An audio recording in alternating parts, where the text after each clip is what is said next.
Hey, I'm Boston Yakubatsi. I'm Natalie Green, and we are both from Special Olympics Utah, in Salt Lake City, Utah. Exactly. We wanted to help celebrate Pride Month through Special Olympics, so we answered some of the questions that you guys wrote down. Yep. First question is, what have you observed about the intersection of both communities? Uh, for me, is I don't know anyone who has IDD that is LGBTQ plus. I would welcome them if I met them. I think it can be harder to come out if you have IDD because other people may look at it like it's two things to discriminate about, and uh, accept, acceptance is really important to feeling like you have a place and belong. It's important to say who you are and find respect and meaning. Bullying, depression, and suicide are real, though. I have also never met anyone who's identified in both communities, but I would imagine that they are very accepting of everyone that they meet and that they have to overcome a lot more than anyone else in those communities. So I think that they are very strong individuals who have a lot of caring attitudes. Yeah. The second question is, how have you supported individuals with IDD who identify as LGBTQ? Yeah. Uh, for me, how as an ally, ally with IDD, I think it's important to be inclusive always.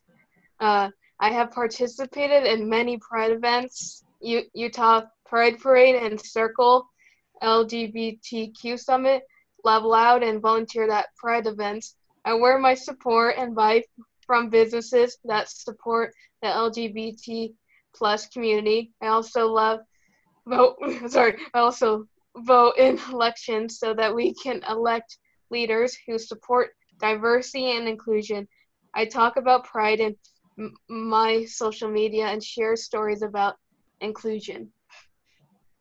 And for me, I would support people just making sure that they are cared about and that they feel welcome wherever they're at, no matter their differences.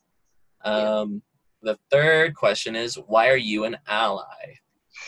Yes. So I am an ally because I have some family and friends who are LGBTQ. My cousin is transgender. One of my friends has two moms. I just celebrated a new baby for my friend and her wife. I am part of the mates, and I love when we watch soccer together. I have a good friend who recently died of cancer, and it was really hard because she was part of the group that group. My coach is gay, who is married to another woman, and I love them both.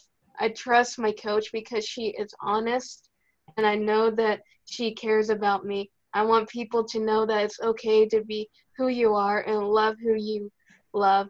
We are all in this together, so we need to lift each other up. I'm an ally because I identify as bisexual, and I think it's really important that everyone needs to feel cared about. And I've always been a really big supporter of Special Olympics. I think that we're all more alike than different. And then the last question is, how can allies pledge to include people with intellectual disabilities who identify as LGBTQ? Yes. So for me, I think that the pledge to include is for everyone, no matter what. We come from so many different places and so many different circumstances that it gets hard at times. It's hard to fit in. Uh, it's hard to see past differences, especially when you are trying to see your your own differences. But being different can be good too. We share our stories and we learn from each other. We consider what it's like to be someone else, and we gain empathy. We start to care about each other and we treat each other better. I would ask allies to pledge, but I would ask them to commit time. I would ask them to engage people, I would ask them to listen more.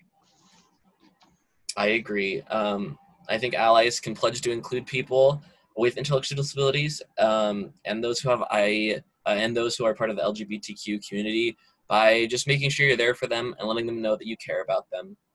All right, thanks. Bye, guys.